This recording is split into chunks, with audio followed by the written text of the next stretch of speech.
Thank you for tuning in to Quillbilly Garage. On this episode, we're revisiting the 1965 Oldsmobile F85 Cutlass,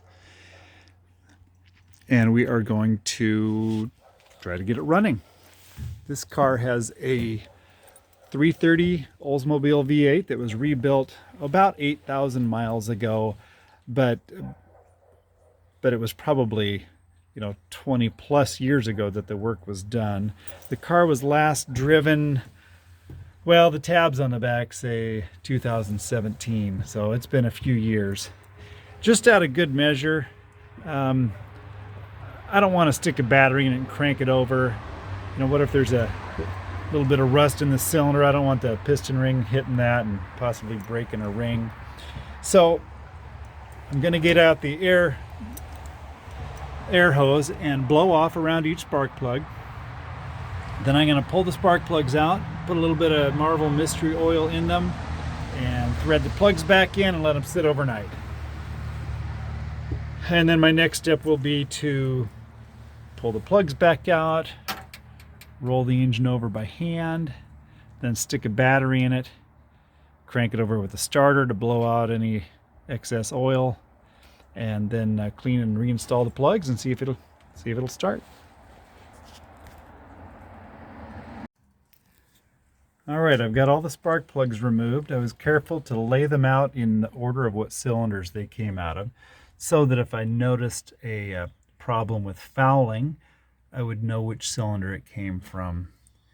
And these all look pretty good. They don't look new by any means, but they look good.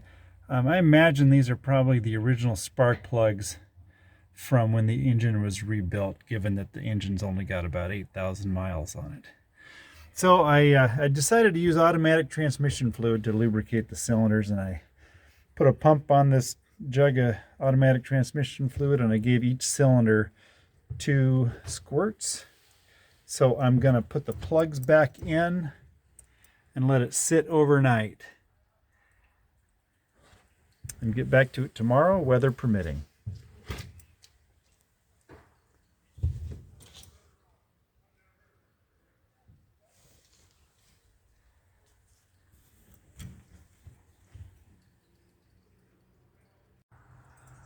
Here we are, it's the next day.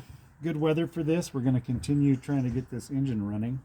I have pulled the plugs back out, and I'm going to start by trying to roll it over by hand.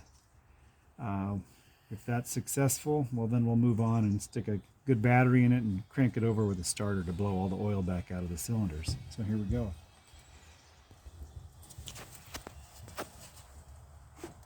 Oop, it's turning easily.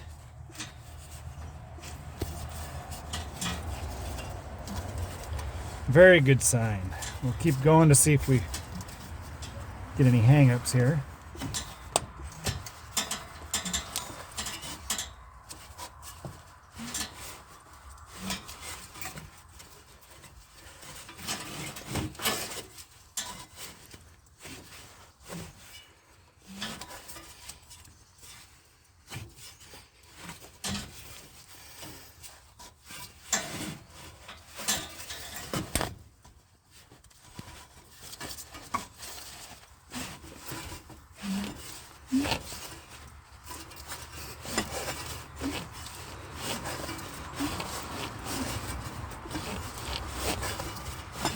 All right, I think we're good to go to proceed with the battery. Okay, I've got rags, hopefully to catch all the spray from the oil coming out of the cylinders, and I've got a piece of cardboard under the engine so I don't get my trailer deck all slick, and I've got a hot battery in it. Let's give it a shot.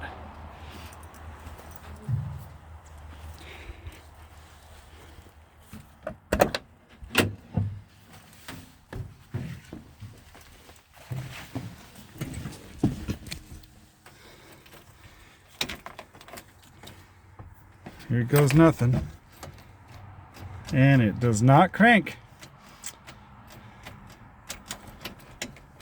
Oh,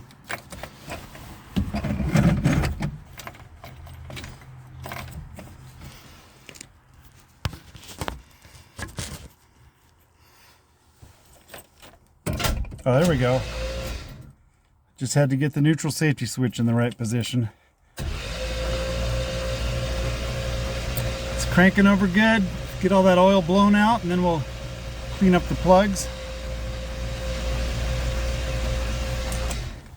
All right, that should be good.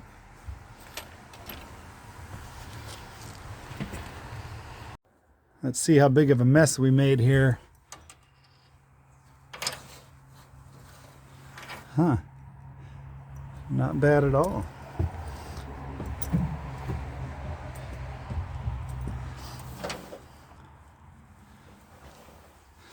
Almost looks like I didn't put any transmission fluid in the cylinders, but I know I did.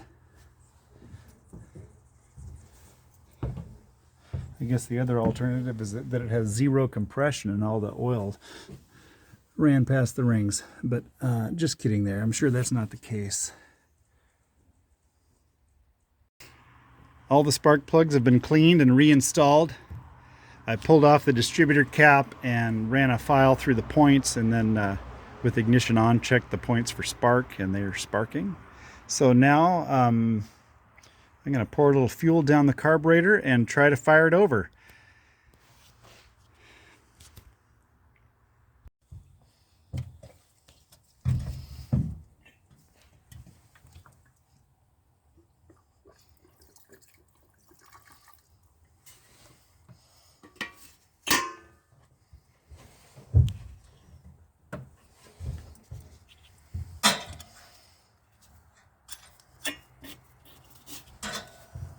Slight delay. I've remembered that the radiator might not have coolant in it, and in case this does fire right up, I want to keep it running.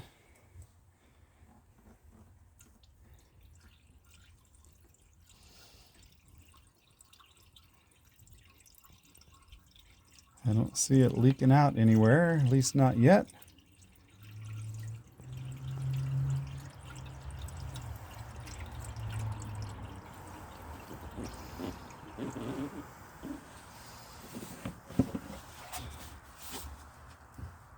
Looks like we need some more. So a slight delay. I had to mix up some more coolant, and I topped it off. Now I'm going to go and see if it'll start up.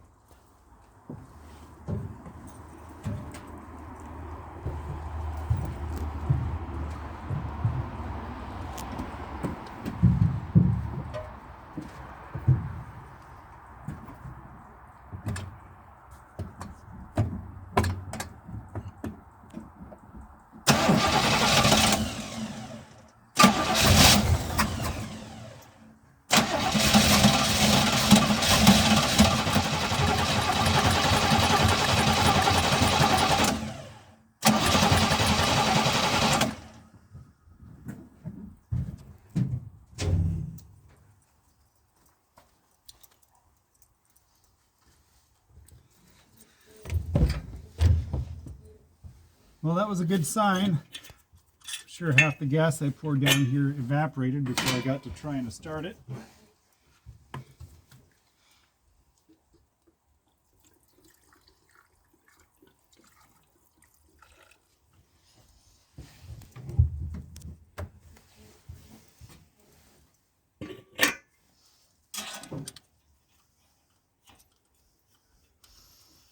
I always like putting the air cleaner lid back on in case it backfires and flames up.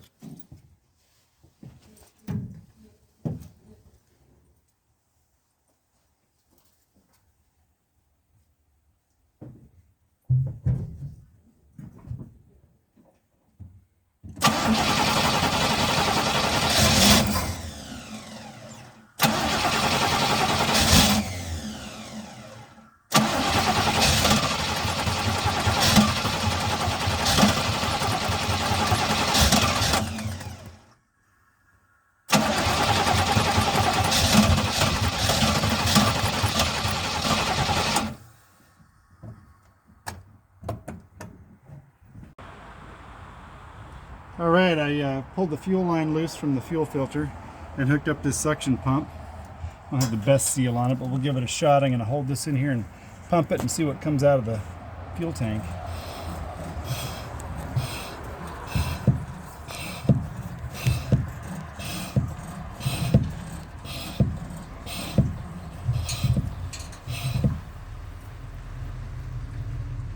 Something's starting to come through.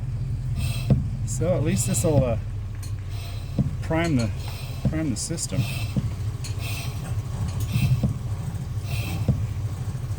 Okay, we'll give that a shot. All right, we got fuel sucked through the system, at least to the fuel filter, so I'm gonna pour a little more gas down the carburetor and give it another shot. The liquid coming out of the fuel tank smelled like gas, and it didn't look too cruddy.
All right, well, I think I'm gonna go in and take a lunch break and hit it after lunch.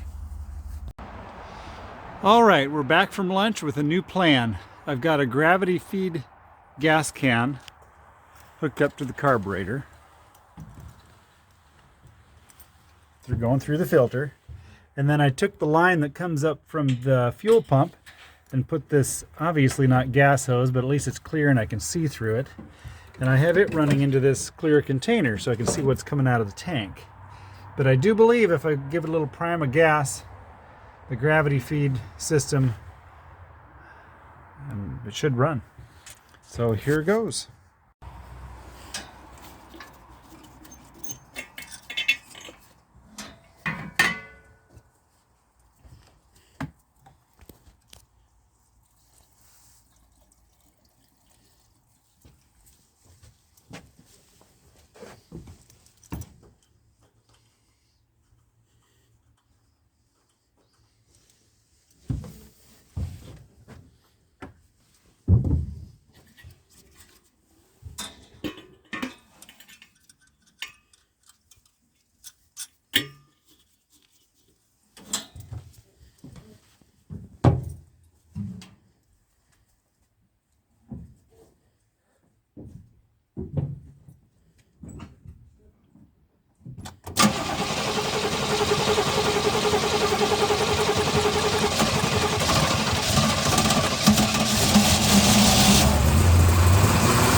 Well, that trick worked, gravity feeding the fuel to it.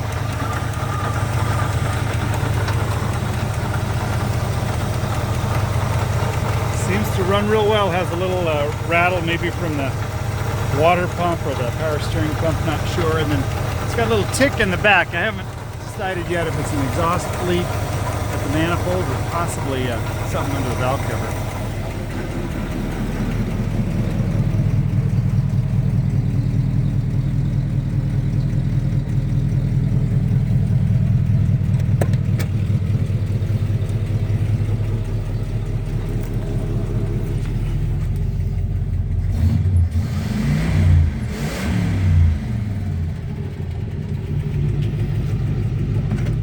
Pop it into gear and it goes right in.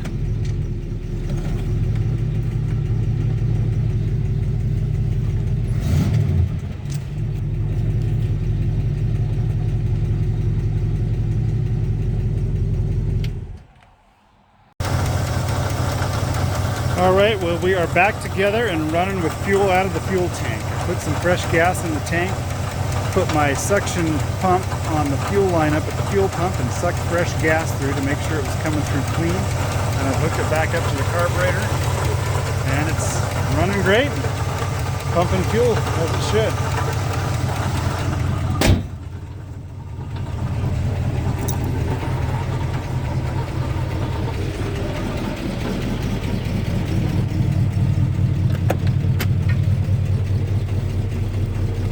Thanks again for tuning into Quillbilly Garage. I hope you've enjoyed this, and if you have, please like and subscribe to my page. Till next time, thank you.